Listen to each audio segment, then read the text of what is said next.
First and foremost, my name is Lily Sosa, and I am a instructional supervisor. We are super excited today because with distance learning, we know that we need to get a little bit more acquainted with how to use programs in order to have live sessions and classes with our students. Thank you so much for joining us today on Good Friday. Happy Easter to everyone joining us. We know that this is an optional PD, and so we thank you for being here. Joining us today, we have Ms. Jackie Zambrano from Madison Middle School, who is a pro at using Zoom and has put together a very nice detailed presentation for you guys today. We also have Ms. Marshall Tucker, who supports that school and is going to be helping us throughout the presentation as well. So I'm going to pass it over to Ms. Tucker. All right, guys. So as Dr. Sosa said, I have this amazing opportunity to support Ms. Zambrano, and I have seen her transform her classroom from in-person space to a virtual space that has kept normalcy for the kids and normalcy for her. And it's just amazing to watch that. So I'm going to introduce her by introducing a little clip to see, so you guys can see a bite size of what is taking place in this virtual classroom, like literal teacher moves, countdowns, narrations, questioning, and all that. So you can see what you could use this platform to take your distance learning to the next level. All right.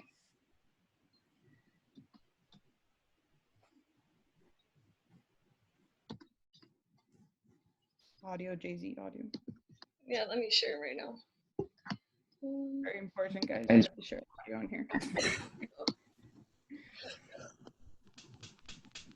Against the forces that are making it break, right? So something to act against gravity, something to act against the vibration force or the tension force, right? Those 3 minutes, go ahead and brainstorm in number 5. Go.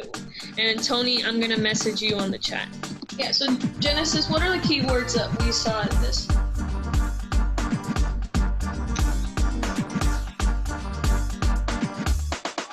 That's all going to go up. That's going to be what our DNA is. So we're going to give it a few seconds for that to come up and for that to kind of settle on the top. That's our DNA. And that's DNA that you can actually see. Okay, Lulu.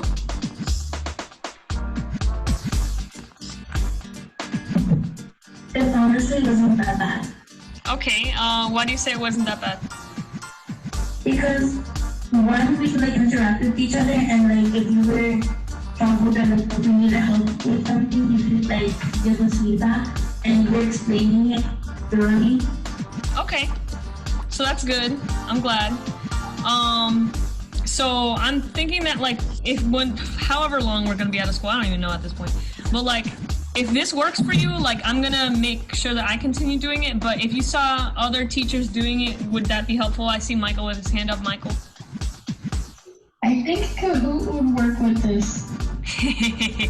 Yeah, we will have a Kahoot and Kahoots in the future, especially when we start a review. That's a... All right, so after that lovely introduction, it's go ahead. The forces that are over 2. My objectives. So, thank you for joining us this morning. Like Ms. Tucker has said, my name is Jackie Zambrano, and I'm going to be kind of walking you through a couple of the features for Zoom to kind of help you guys transition your classrooms from a physical space to that virtual space that we're talking about. So in terms of our objectives, I'm going to be using a couple of like these teacher moves. I'm just going to cold call people to go ahead and have them read off things off the slide. So if I could have Mr. Jabert read off that first bullet point for me, please. You can unmute yourself. Set up Zoom account using Dade School's account. All right, thank you. And then if I could have Mr. Perez read off that second bullet point.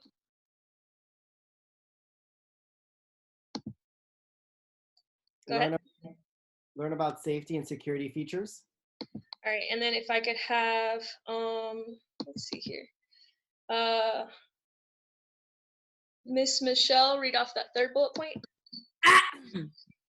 Learn about features that would support virtual classroom management.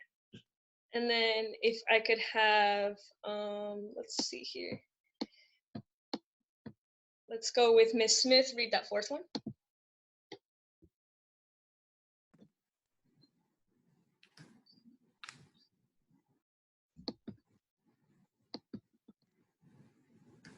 There you go. Teaching strategies for virtual spaces.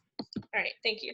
So basically this is gonna be what I'm kind of aiming to have on my, or to have you guys sort of learn about. So the security features, especially the one with the new update, happened about 2 days ago. So I'm going to cover some of those features as well as different strategies that I use in my classroom to kind of help facilitate like positive virtual classroom environment. So let's go ahead and get started.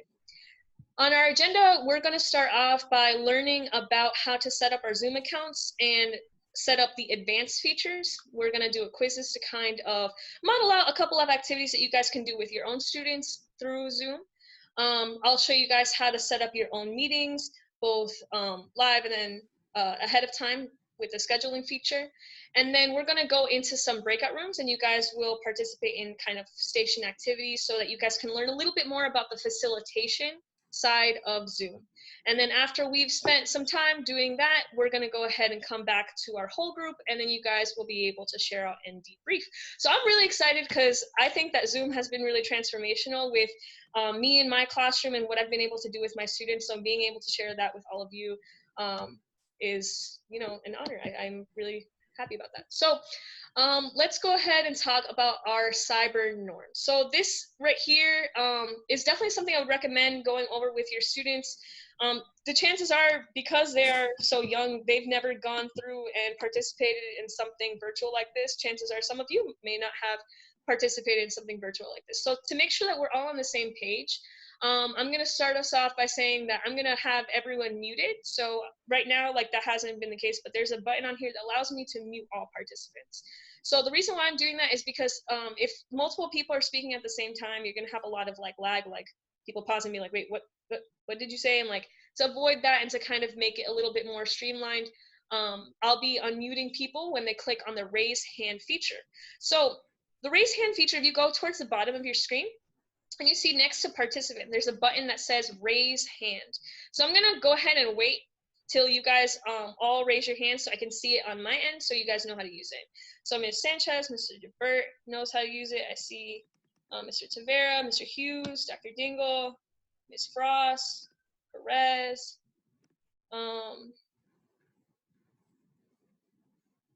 Okay, so a lot of you guys are getting this hand feature, that's good.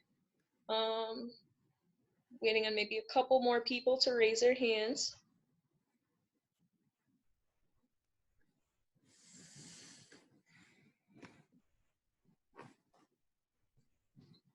All right. So now that we have that raise hand feature, well, because it should be next to your the participant button at the bottom. So if you see the, like at the bottom of your screen where it says participant.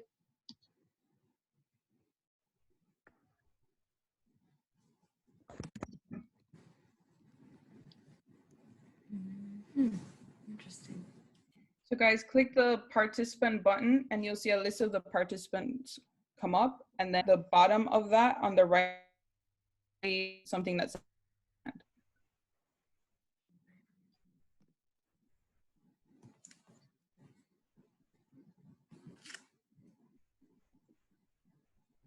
All right, maybe waiting on like a couple more people to raise their hands. A lot of people have their hands raised, hopefully. Yes, okay, so some people got it. I see that in the chat. open, you have to close the chat and then raise your hand. Mm-hmm. Yeah, so for the people who don't have that as an option, as Ms. Tucker said, you have to close the chat first.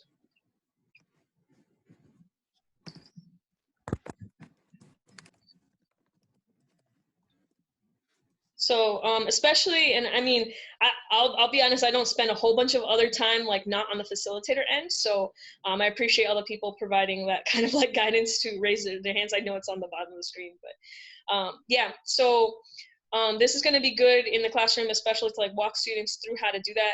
I know if they have their camera on, some kids will actually like physically like raise their hand and you'll see it on the camera, so you could, you know, use that as well. But I think that this is a neat feature that Zoom has, because on my end, whenever people raise their hands, it actually pulls their name up to the top of the list. So now that you guys raise your hand, you can lower your hand in the same like button, and then so that way like I won't have any of the hands here. I could also lower all of your hands, but I'm just gonna let you guys lower them if you want. Now that you guys know how to raise your hands, that's basically gonna be how I am alerted on my end, like who has certain questions and who doesn't. I'm also going to be checking for understanding or seeing if you guys are at the space that I'm telling you that you need to be at. So if I'm given specific instruction, if you're ready to go, I'm going to ask you guys to use specific reaction buttons at the bottom of your screen. So if you look at reactions, there's like a little emoji on it. You click that emoji, you're going to see a clapping hands emoji and a thumbs up emoji.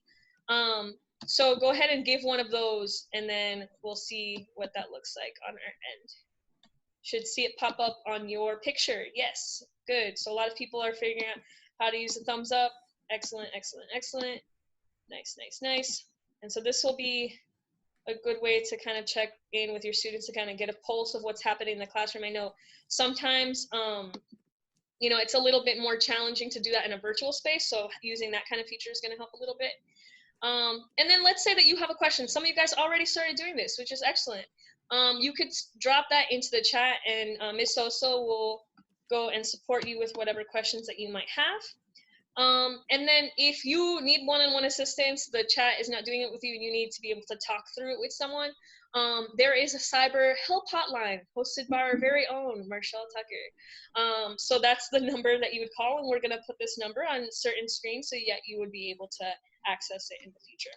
Okay, so I'm going to go ahead and continue.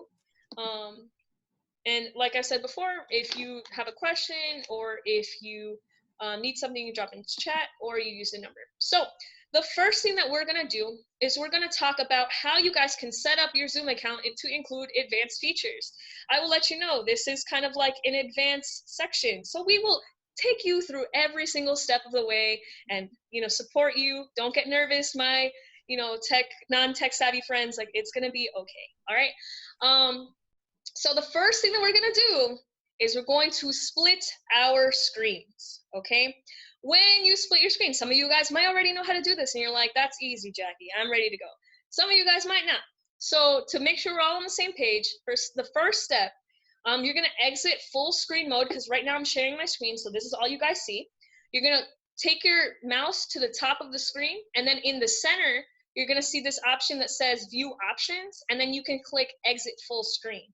So when you exit the full screen, you could treat Zoom as its own window.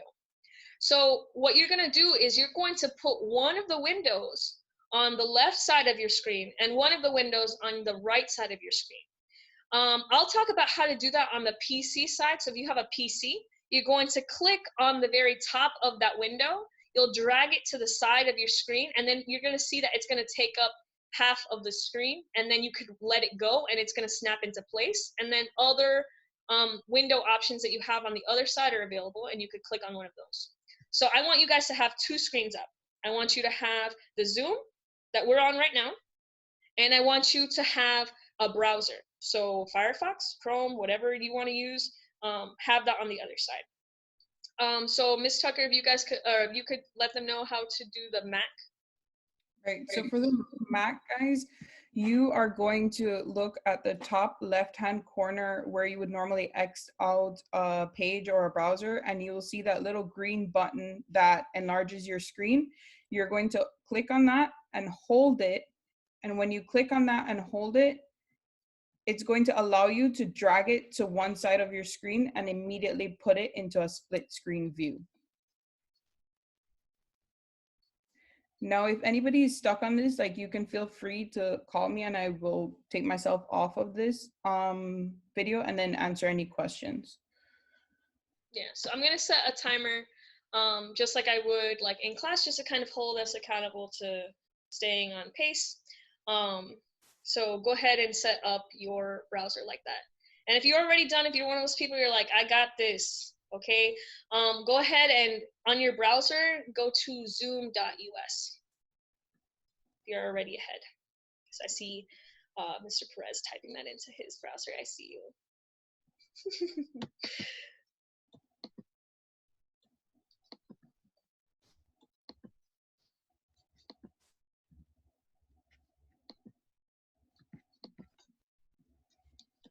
Also, guys, if you're seeing everybody's camera and you want to put it right above the Zoom PowerPoint that you're seeing with Jackie, so it makes it easier to see on the right-hand side when you're typing into Zoom, the browser, sorry. Okay, so it looks like I have a question from Marva. What's your question? I can't do it. Okay. So say it again. You're gonna go ahead and first exit the full screen. So in the top center, you're gonna go and then hover your mouse there. You're gonna be able to click on something called View Options. You said exit the whole screen? To exit the Zoom, because the Zoom is gonna be full screen while I'm doing the. How do you exit the whole screen? So to exit the full screen, you're just gonna go to the top where it says View Options. It's gonna be in a little black box. You're gonna click on that. And then there's going to be an option to say exit full screen. Screen. Oh, okay. Got it. Good. And then you're going to put it into the split screen. So dragging the page, one of the windows over to one side, and then the Zoom to the other side. Okay. Yeah. Thank you. No problem. And then Eric, you have a question? Yeah, pardon. I'm sorry. I got a split screen just fine. But you were talking about typing something in the browser, and I didn't hear. So I'm gonna talk about that in a second. But I just said, if you're already had, you wanna cruise on by, that's totally fine. So for those of you who just joined us, we are creating a split screen. So what you're gonna do is you're gonna exit out of this full screen of my sharing by going to the top center, clicking View Options, and then clicking Exit Full Screen. Then you're going to make one side be the Zoom, the other side be a browser, okay? We have about 1 minute, and then, I mean, if you wanted to be like Eric and then jump ahead, you can go to zoom.us, and that's where we're gonna be. But if you're still setting it up, that is A-okay.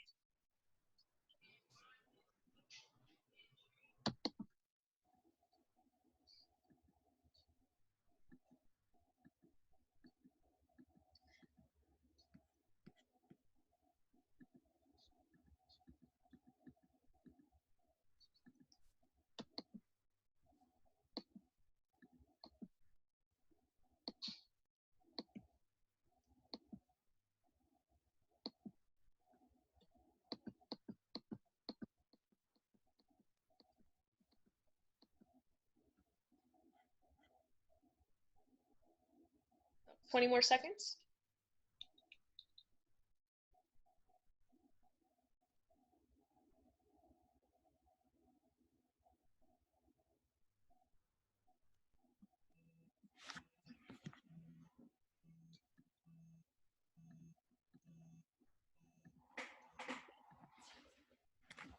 All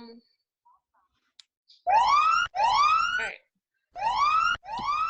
So the reason why it's going to be important specifically that you are in half screen is because the following screenshots I'm going to show you are going to be specifically from the perspective of having a split screen, okay?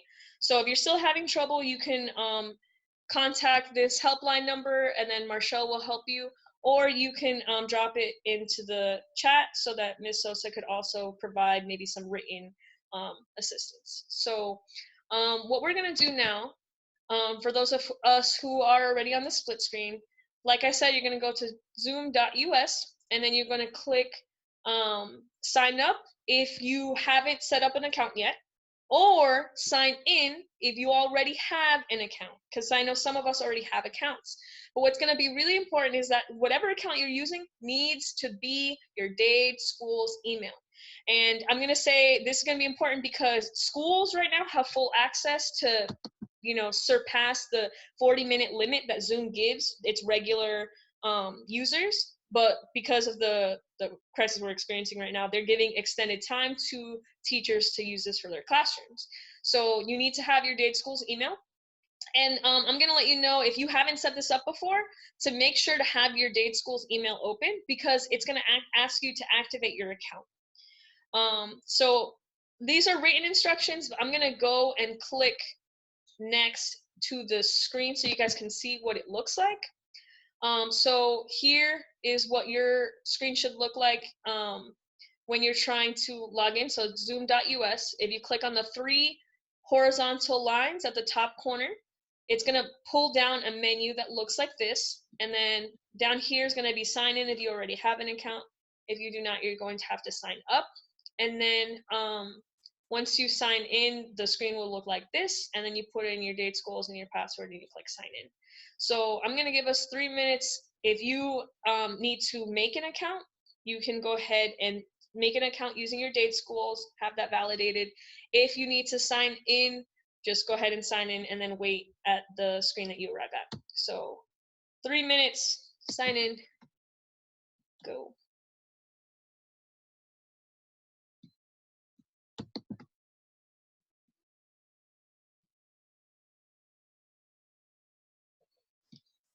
Okay, so I have a question from Mr. Jabert. What's your question? Well, it wasn't really a question. I found another way to sign in. When I went to sign in, they have SSO. So I clicked on SSO, and then I just type in date, schools, and then I click sign in, and then it automatically links my date, schools to the Zoom. I think, well, that would be really helpful if you could drop that into the chat so that other people can see like the. Oh, okay. Yeah, I appreciate it.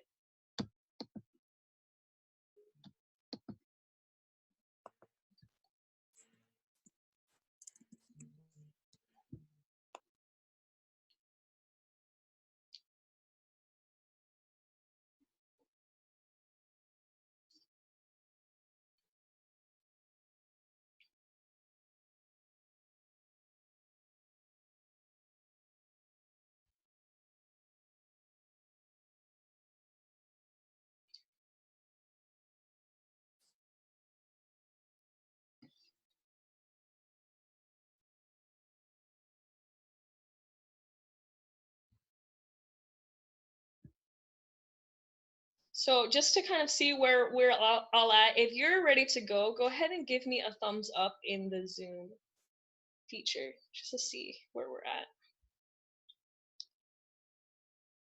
Okay, so Jabert's ready. See, Perez is ready.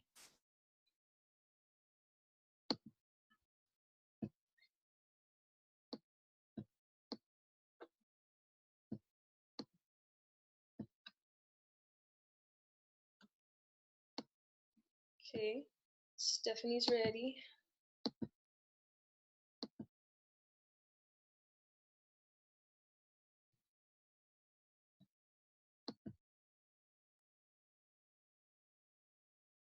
About 30 more seconds.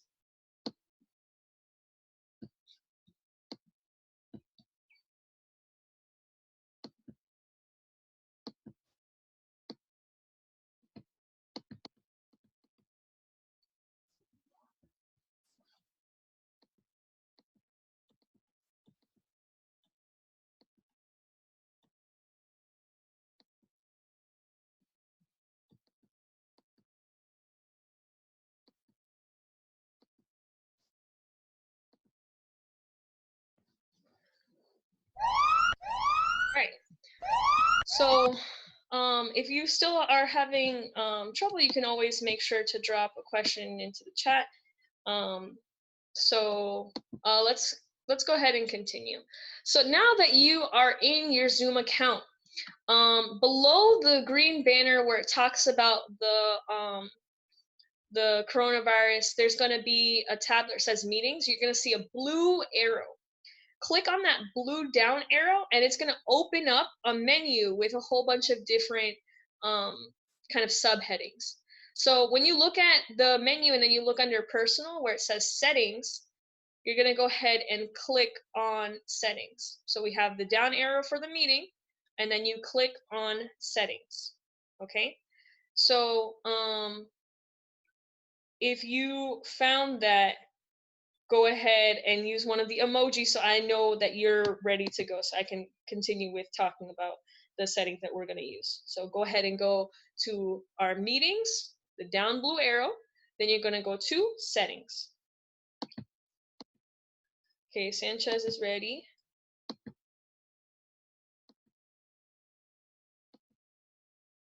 Got Mr. Israel, he's ready. Miss Michelle's ready. Miss Wilson's ready. Rodriguez is ready. Mr. Hughes is ready. Mr. Simons is ready. Mr. Brittle is ready. All right. So I see some hands. Let's go ahead and take some questions. I'm going to go with Ms. Cobb first. What's your question?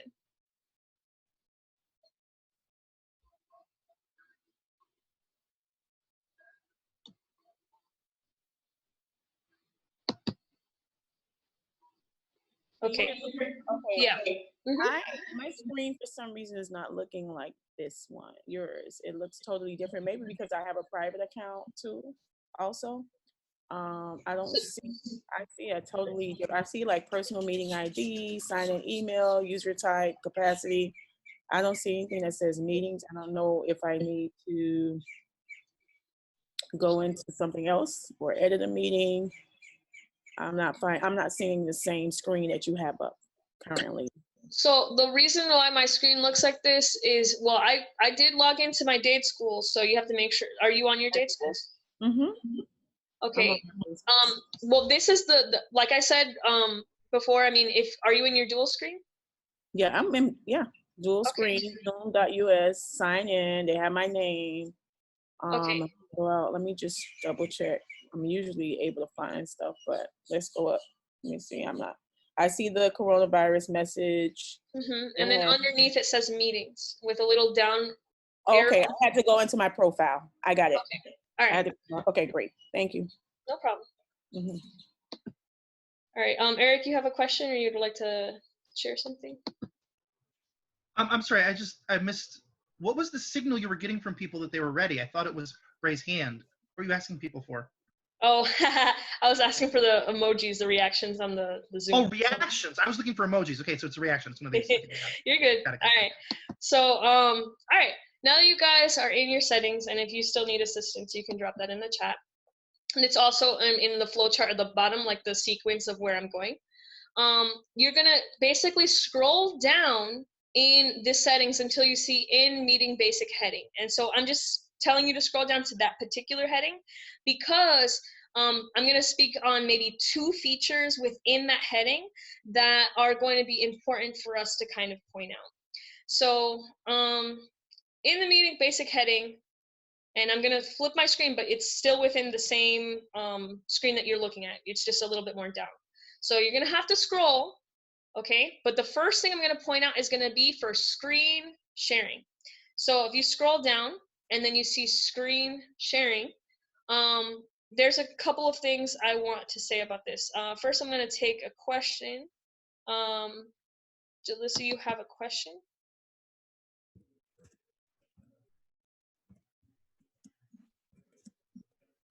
Okay. Let me lower your hand. Jabert, you have a question?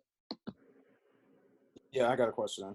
What's your question? Mine is not letting me change everything like on yours. So apparently this got like recently updated, and there's gonna be, for some people, like at least for me, like I didn't have this experience, but some people had different things that are kind of like locked or not locked. I kind of figured that out this morning. So I'm gonna kind of talk about some of these features and like talk about which ones that you can switch. If you can switch them, I would recommend to switch them. But if not, then I guess because it is locked on your account, then I think that we'd have to maybe do a little bit more like research as to like why it's locked. Because I know that I trialed it this morning and I didn't have those locks, but then other people did. So that's a good thing to point out. I'm gonna talk specifically on the screen sharing though. So if you have the ability to do this, basically this will like be open so that people are allowed to share their screens during the meetings. However, the default is to say that all participants can share their screen. So if all participants can share their screen, that means that students can, as well as you can share your screen. So I personally disabled my participants from sharing and I put host only because I don't necessarily want my students to be sharing out what they're doing. So I disable this and that's for sharing screen. And then I'm gonna get you to your question in a second. Julissa. And then we talk about annotation. So for annotation, basically that means that you're allowing the participants to go in and then use the annotation tool. So if you're sharing a screen, they can write on the screen. And sometimes that'd be good for like collaboration and stuff, but I know for myself personally, students have used this as an opportunity to like put stickers on the screen or like draw random things. So just to kind of make sure that that's not happening for you in your virtual classroom, I would disable this by sliding it over and making it gray. So Miss Estrella, if you have a question, you can ask now.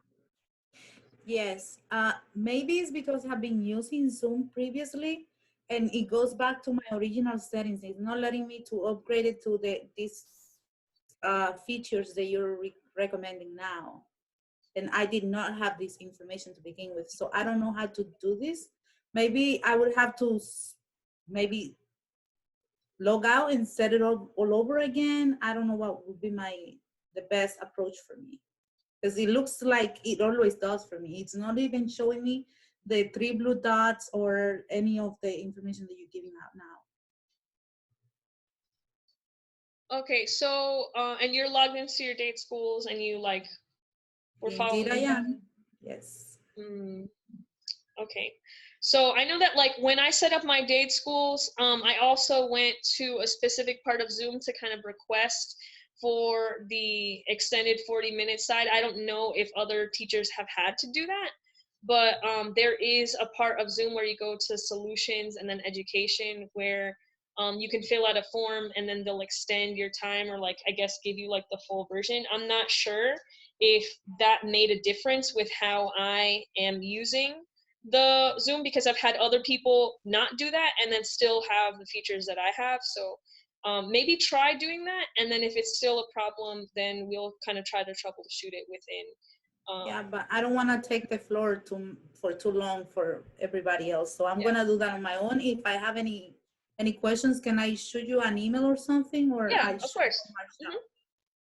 Okay. Yeah, either way, no problem. All right, so these are the two features that I'm going to show you on there. So now I'm going to ask you guys to continue to scroll down. So we were just in meeting basic. So if you continue to scroll down, you're going to see in meeting advanced.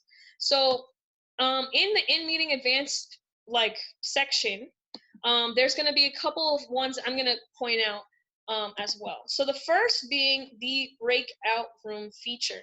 Okay, most of you guys who are talking yesterday, they're like, well, I don't know, I don't have access to that button in terms of the breakout room feature.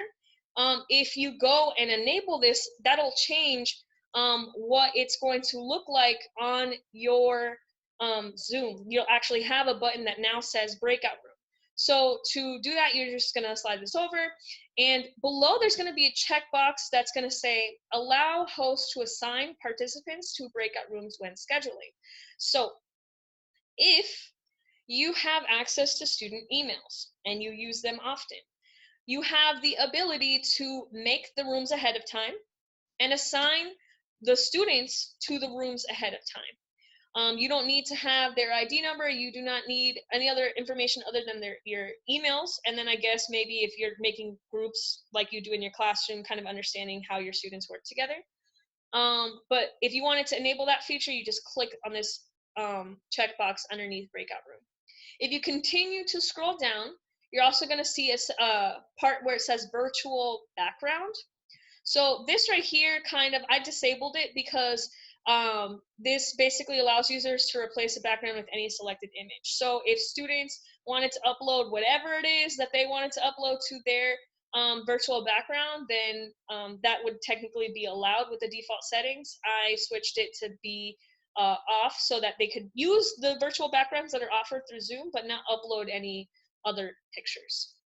So I'm gonna leave this up for a second just to make sure that you guys know it's the breakout room. You're gonna want to enable that so that you actually have that. And it's optional for you to decide for the virtual background whether you want the students to be able to upload their own pictures or not. I personally chose not to. So those are two of the features. Another one of the advanced features, I'm gonna switch my slide to these next two. So these other two, some of them are recent new features with a new update. So the first new one, if you continue to scroll down, you're gonna see one that's labeled waiting room. So the waiting room is what it sounds like. It's a virtual room that students are kind of held in until the host kind of lets them into the room. So you guys actually experienced this during this session because I actually had a waiting room. You guys weren't just immediately in the session as soon as you logged in. I had to kind of admit you to being in the session. And this is going to be important because I know a lot of people have been experiencing these like Zoom hacks or whatever you want to refer to them as, where like random people are joining different Zoom meetings. So if you wanted to make sure that only certain people are being admitted, like names that you recognize in the waiting room, and I'm going to show you what this looks like later on the facilitator end. You can read all of their names. You could like choose not to admit someone or to admit all of the people. So that's the waiting room feature. You want to enable that. This one right here says join from your browser link. If you go ahead and scroll down to where it says join from your browser, show join for your browser link, that's basically, there's pros and cons to this. So if somebody has the ability to, or they can't download the Zoom app for whatever reason, they don't have space or something's not working for that, you have the ability to use the link to be able to go onto a browser version of Zoom. However, this browser version is not a full version. It is limited. There's certain features that they're not going to be able to access on the browser version. So we prefer students to use the application version, but that is an option if you wanted to give that to your students so that they can still use that to join the classes. So I do have a question from Mr. Jabert. What's your question? Well, I guess this is just a comment. On my account, the waiting room thing's also locked, but like it's locked as it's gonna mandatorily be a waiting room. I can't just not have a waiting room. Yeah, so I guess depending on like when you made your account, like if you made it, I'm not exactly sure what determines whether it's locked or not, but yeah, I know that it's one of those security features that a lot of us want to have like required. So I had the option to enable it or disable it, but if you had it automatically, that's still going to be good because you're going to want that in your class. Then I had one other comment about the annotate thing you talked about. I know if because I have students share their screens, I can help them with like their math problems. If they're not on the computer, like it won't let you annotate. So like if they're on the phone version or like the iPad version, I can't annotate on their screen. Okay. On the computer. Okay. So yeah, I know that like at least for me, I didn't want that annotate feature, but if you're teaching math, that might be something that you want so that you could share something with them. I know that there's also a whiteboard feature that you could use for that. But we'll talk about some of those applications in a second. So the last like setting that I want you guys to kind of set up before we move on to the next section of our PD, if you scroll all the way up, and then you're going to see where it says we were just on meeting. We're going to switch from being on meeting to the next tab over where it says recording. Okay, so you're going to scroll all the way up and you're going to go next to where it was meeting and then go over to where it says recording. So this feature right here, I'm just gonna, it's a smaller like menu. You don't have as many things to scroll through, but I'm gonna talk about how I use this for myself. So I know that I'm a very forgetful person. If I start a class, sometimes I'll just get so wrapped up with what I'm doing that I'll forget to press record. And I like recording my lessons because I could save it, use the video to kind of like upload it to YouTube and then put it on my OneNote so students can watch it later. So if you click on this button down here where it says local recording and then you enable it, that basically makes it so that you can save the videos to your own computer. So they'll be housed in a specific folder that your computer makes that's called Zoom. And then you're going to see all of the videos organized by date. They're going to have the audio recordings too, in case you just wanted the audio of the video. And if you wanted to automatically record it, you can click automatic recording, and then it'll start as soon as the meeting starts. So I actually had automatic recording in place for this meeting. So it will be recorded for your later reference if you wanted to look at this video in the future, okay? So those are a couple of settings for recordings. If you have any questions, you could raise your hand. Or alternatively, if you're ready to go for the reactions in the bottom of your screen, you could click like a thumbs up or a clapping hands emoji because you're like, yay, I know so many things about Zoom. Okay, so I see a question from Mr. Tavera. What's your question?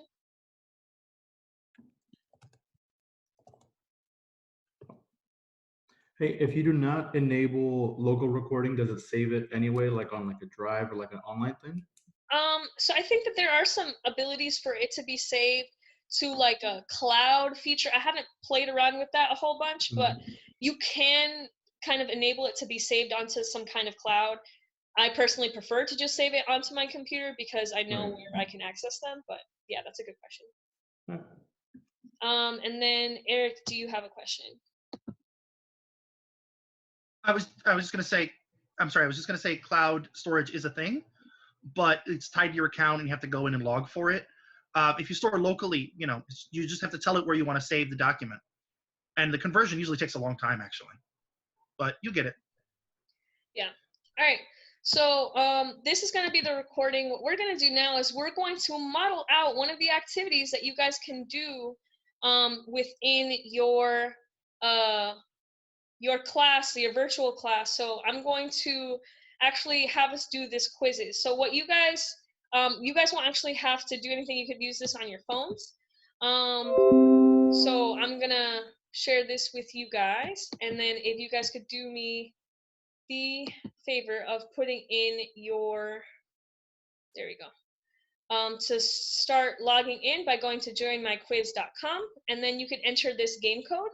Once I notice that our participants are inside of this quizzes, I'm going to go ahead and start.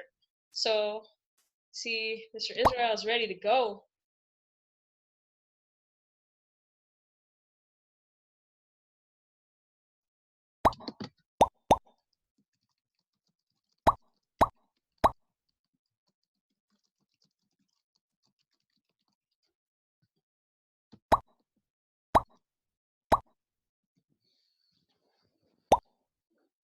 Okay, I have 12 people in the quizzes. 14, nice.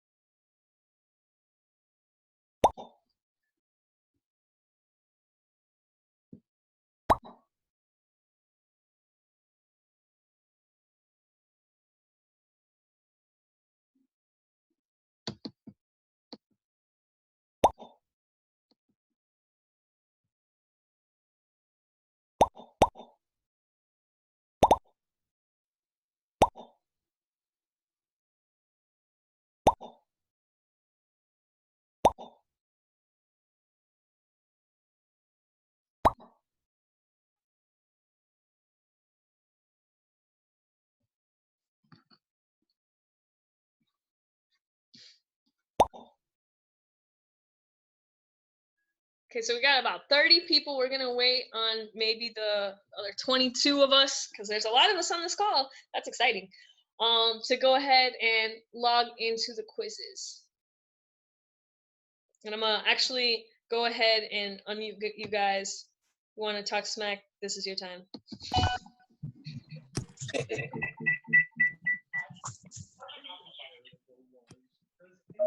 How far Mr. Moody can get on this.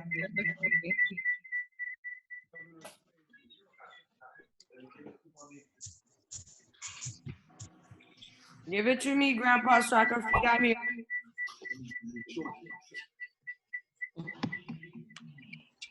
Give it to me, Grandpa.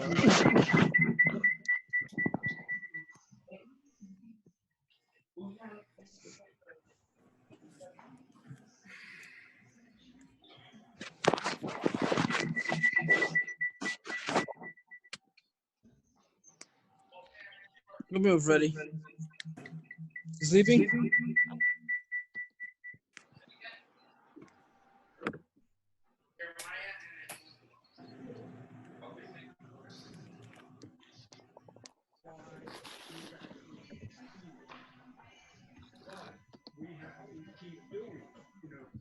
People tend to think that this is a natural trajectory. There's no natural.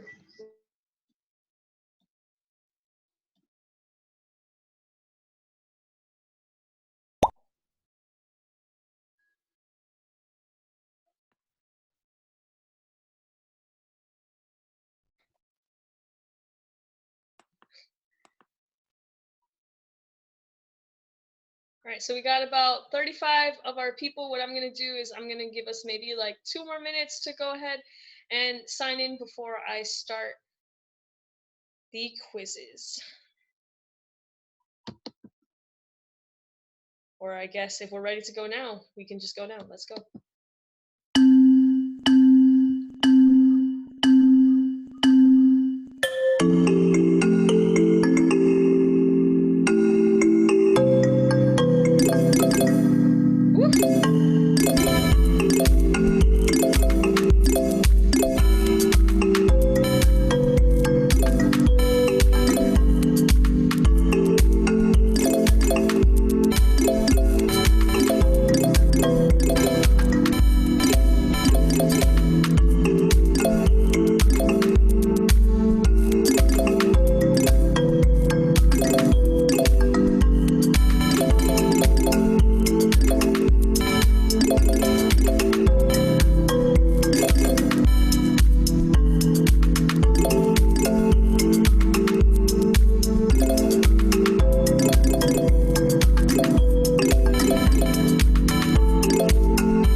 me, Miss Michelle. Okay, look at you, Michelle. Proud of you. Okay, so cool. Let's I guess maybe the toughest question. What do you need to pre-sign the rooms for the breakout rooms? These 3 things you need. You do not need their ID numbers. You just need their emails, and then the checkbox that's gonna let you be able to break those out. Eric, you have a question? Yeah, when you say pre-assigned, are you talking about before the meeting even starts? Yep. Okay. Yep, that's it. Okay, so apparently that was the toughest question, longest question. Oh, no, people were, yeah, good.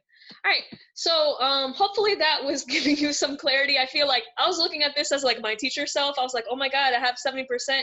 Like, right, maybe that means that we're all proficient on this. That is my hope.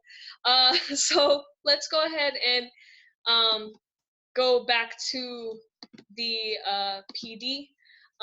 So now that you guys did the setting up of the features, I'm going to go over very quickly how to set up the meetings themselves. Because the thing is that it's going to kind of look a little bit different depending on what you want to do. So if you are still in your split screen mode, go ahead and go over to where your Zoom account is. And if you look at the top corner where it has the 3 horizontal lines, you can click the 3 horizontal lines, and it's going to bring down a menu. On that menu, it's going to, on the 5th option, it's going to say schedule a meeting. And then if you click schedule a meeting, it's going to open up to the scheduling part. So I think I have it. No, I don't. Okay, so I'm going to leave this up for a second for us to get there, maybe like 20 seconds. So you go over to your Zoom, the 3 horizontal lines. And then once it opens up, you're going to see that there's a part where it says schedule a meeting. Schedule a meeting.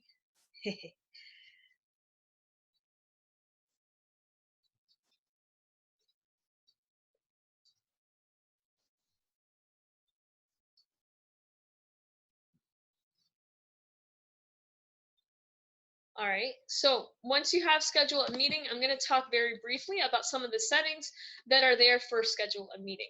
So once you click schedule a meeting, it's going to pop up with a screen that looks like this. I only included both screenshots in here because I wanted to be able to fit them on one slide, but you're going to see this screen first. So you give your like class a title, describe it. You could say when you want it to be assigned. So if you wanted it to be in like a future date, you'd set that future date and whatever time you want it to start. Duration, if you have the extended version, it's not going to just limit you to using 40 minutes. You're going to be able to extend that past that time. So if you wanted to put it 1 hour, 2 hours, however long you want it to be, then you could click the duration here. These settings is going to be useful to set up before you actually start your meeting so that you can start the meeting and then immediately all of the settings you want are just like already set up for you. So video, if you want your video to start with it being on, you can click on. If you prefer to not have your video on, you could click it off for participants and both for the host. And then for audio, the only reason why it includes like this one is because you have the option to join us with computer audio, which most of you guys are on. Alternatively, if you wanted to like use your telephone to dial in, you could do that as well. This right here, I want to highlight a little bit more, the meeting options. This is going to be some of the options I actually change almost every single time depending on who is going to be within my meeting. So I know that like sometimes if I'm working with other coworkers, for example, maybe I want them to join before me, so I might enable join before host because they don't need me to quote unquote monitor them. But for students, I wouldn't necessarily have that feature available. And especially if you have a waiting room, the enable join before host is already disabled. New participants upon entry, if you want to kind of reduce the noise that people can have within their backgrounds that would be joining the group, you can enable that. Enable waiting room apparently is already set for most people. If you don't have it, you could enable waiting room within here. This right here, and we were talking about breakout rooms before, but when we said pre-assigned, that's going to be you making the breakout rooms ahead of time. So if you wanted to pre-assign them on this screen, you could click breakout room pre-assigned, and then they're going to give you the option to make multiple rooms, as well as put in the emails for the different students and where you want them to be in these rooms. But you do need their emails. I personally don't use student emails like that, so I don't enable, or well, I enable the feature, but I don't really use it. And then this last one, record meeting automatically onto local computer, I do enable that one because, like I said before, I forget to press record sometimes, so I just click this and it automatically starts without me having to worry about it. So is there any questions about setting up a meeting? Because this is the only slide I have to show you. It's very short and sweet. Okay, Jabert. One thing I do like for mine, I use my personal meeting ID. So it's like the same ID every single time for like every class. So it doesn't get confusing for the students. And then if you do, I guess the personal meeting ID, you don't necessarily have to do a password. So it'll just be the same thing every time, as opposed to having to have a different password on each meeting.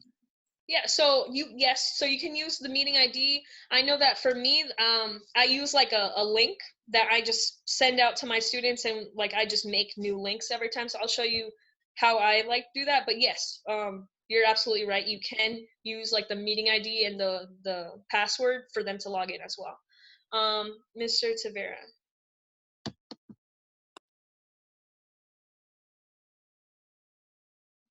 About the breakout rooms, if the student doesn't log in using an email, would it then, like, would it recognize that it's them if they don't sign in using that email that you put in? Yeah, then I guess that they wouldn't be assigned.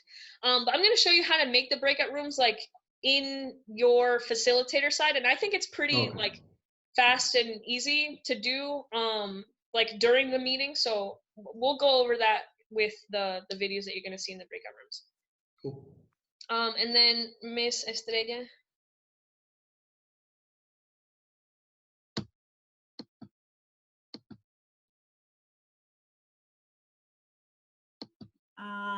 There you go. My question is, my setup in the Zoom doesn't look like yours. Mine has the registration required, recurring meeting, generate automatically meeting ID, participants, the audio setting just like yours, and the meeting options. It doesn't give me the breakout room. It says only our authenticated users can join, record meeting automatically, and that's about it. So you have to authorize your account with your date school's email. Did you just make your account? Go back in and I just make one, but I don't think it has everything set up. No gear up for this. I can help with the breakout room session. You have to actually enable that when you are setting up your meeting advanced setups before that option is given down there under the meeting options when you schedule. So you remember, Jackie, when you took us through the meeting setup, advanced setups, remember that? Yeah. If you clicked on breakout room pre-assigned, then that populated. But prior to that, I didn't have that feature there. Yes. So you do have to have that like in the advanced settings. Like that's why I walked you guys through it like to begin with, because if you don't have that enabled to say, and I guess like we could like look at it later. I mean, we'll have this up and we'll like assist you guys with it, but you need to go to the advanced settings to be able to authorize the breakout rooms to begin with, because if not, when you schedule a meeting, you will not see that as an option. I didn't have that as an option until I started. I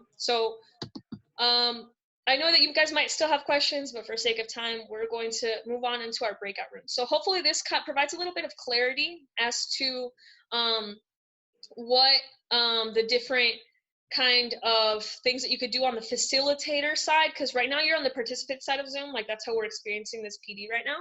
But on the facilitator side, you're going to see some different options. I'm going to kind of walk you through some of the different things using some stations. So this is going to be another one of those things I do within my classroom to kind of engage my students. So I use something called Go Formative.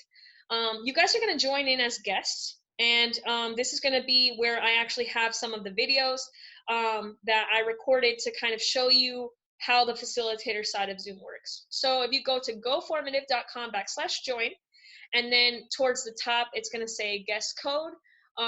You're going to enter in this code DGCMJN. Okay, so if you go over to the formative, you're going to be able to set that up.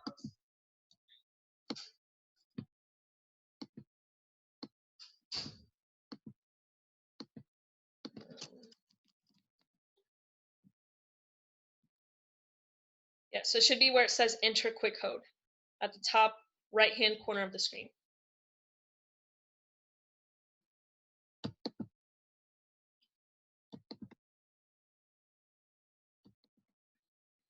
All right, and if you're ready to go ahead and use one of those reaction emojis so I can see if we're ready to talk. Okay, so Marshall's ready, Sosa's ready, Sanchez is ready, Perez is ready, Israel's ready, Mr. Gabler's ready, Stephanie's ready. All right, so Mr. Hughes is ready, Mr. Jackson's ready. All right, so what we're gonna do is maybe give us a couple more seconds to go ahead and log on to the goformative.com/join. And with this particular code, you're gonna basically see my formative, what I made using this website for my classroom. So let's see who's on here. Okay, nice. So we have a decent number of you guys on here. Some of you guys already started with certain questions. What we're gonna do is we're gonna put you guys into some breakout rooms so you guys can experience the feature and then also kind of work together within groups. So maybe this might help some of you guys who have a little bit more questions get some of that that small group kind of interaction. So let's go ahead and set these up. Within each room, we're going to have different facilitators that are going to kind of share the video so you guys can watch all of it all at the same time. Let's go ahead and I'm going to make 3 rooms. So it's going to be Ms. Sanchez, Ms. Tucker, and Ms. Sosa are going to be there. And let's go ahead and make sure that you guys are in the right rooms.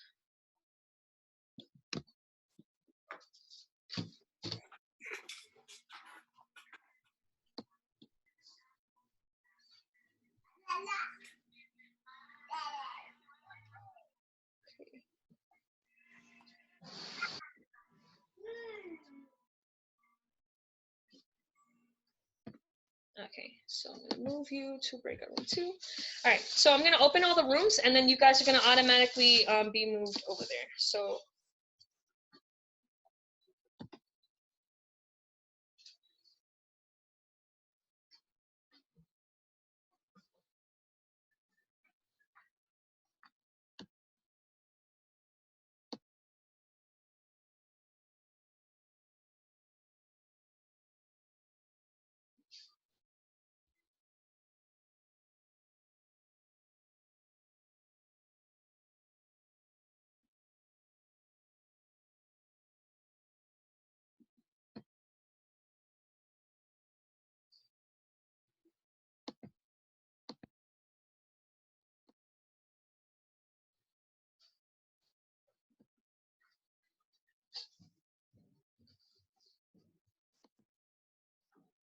Do you hear me?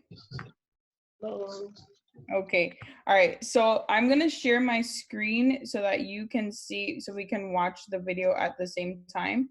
And then on the form, we can, if you want, like discuss the questions just like we would in groups. Okay. And then type it in because I want you guys to see a feature that Ms. Brown is going to do on the other end. Okay. All right. So let me share screen.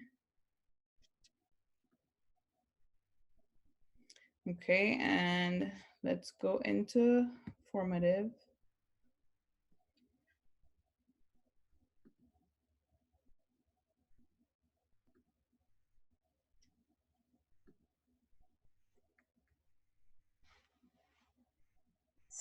So I'm going to go ahead and show you guys a couple of different features from the facilitator side of Zoom and kind of how to use them for our. There's going to be a certain amount of questions, so we can just do one video at a time and then answer the questions, and then we'll move on. Okay. Let me make sure everybody's good. Hey, Jackie. All right, so I'm going to play the video. Let me go one more time.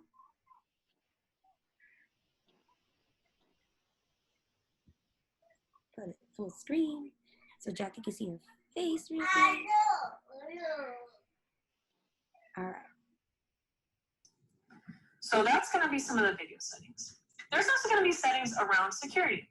So some of the security settings, these were updated maybe 2 days ago because a lot of people are getting their Zoom accounts hacked and whatnot. We want to make sure that that doesn't happen to us. So once you have all the participants in your meeting, you can actually click this button up here where it says lock meeting. That basically makes it so that no one else can join. So if you know that all of your students are already in class and you don't want anyone else to join, you can click that button. I personally want someone to join because Marshall is in my waiting room. Brings me to my next security feature, which is going to be enable waiting room. I have this selected, and because I have this already selected, 2 days ago, because a lot of people are getting their Zoom accounts hacked and whatnot, we want to make sure that. So I'm just going to pause really quickly, guys. The mirror image setting, what did you say that was useful for? Israel, do you want to go? I see somebody down here.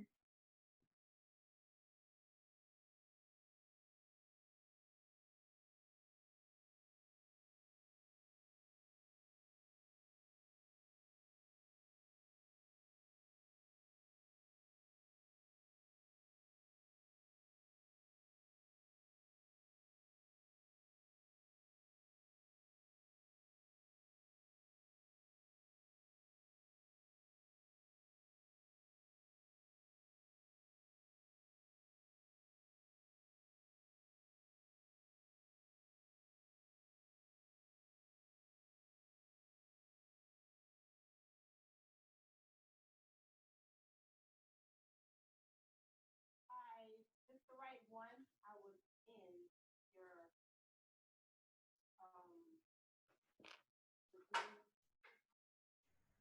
Students are already in class and you don't want anyone else to join, you can click that button. I personally want someone to join because Marshall is in my waiting room. And that brings me to my next security feature, which is going to be enable waiting room. I have this selected, and because I have this already selected, above my host in the meeting, I have my waiting room. So this, see that there's the ability to remove participant. I'm personally not going to do this, so I'm going to close this out. All right, perfect. Let me go ahead and exit the full screen now. Only will let me. All right, so now you guys could go ahead and go to your formative and answer the questions below that have to do with those videos, just like you would do it during when the students are doing stations in the classroom.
How do I get to the formative?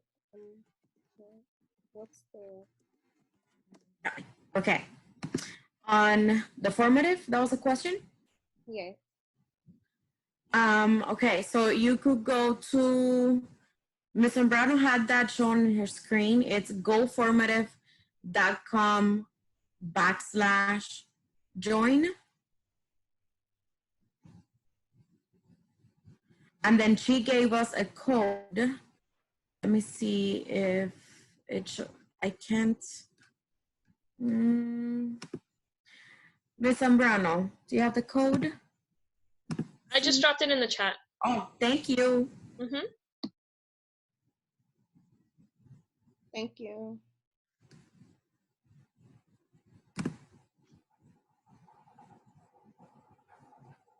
Ms. Sosa. Yes. Deborah. It's not allowed. All right, Jackie. So right now we're answering questions 1, 2, and 3. How do you circle? The first video. Say it again. Number 1, it reads circle what you click to edit your virtual background. I'm touching the screen and nothing circles. So you're supposed to go to show your work. I'm gonna show you my answer now. Okay, guys, don't cheat. But right here is where you would circle, and all you need to do is click like any of these little dots. Oh, I can't see that on my. Okay. I'm gonna stop sharing. Oh, okay. All right, we got 25 seconds left to answer. All right, and then we can go over the answers. Jackie, I move on right after. Okay, on my screen, I don't see that menu on the left column. Where? I don't see that menu at all.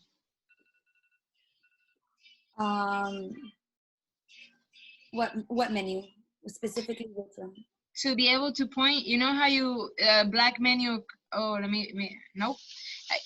When on your computer, when you went all the way to the left, there was a menu with, and you could choose from a palette there. Yeah, mine, I don't see that on mine. Oh, well. Maybe it's the web browser you're using, that it could be. Your end. Okay. So you guys can also message in the chat. Okay, so are we good to start sharing screen again? Yeah, okay.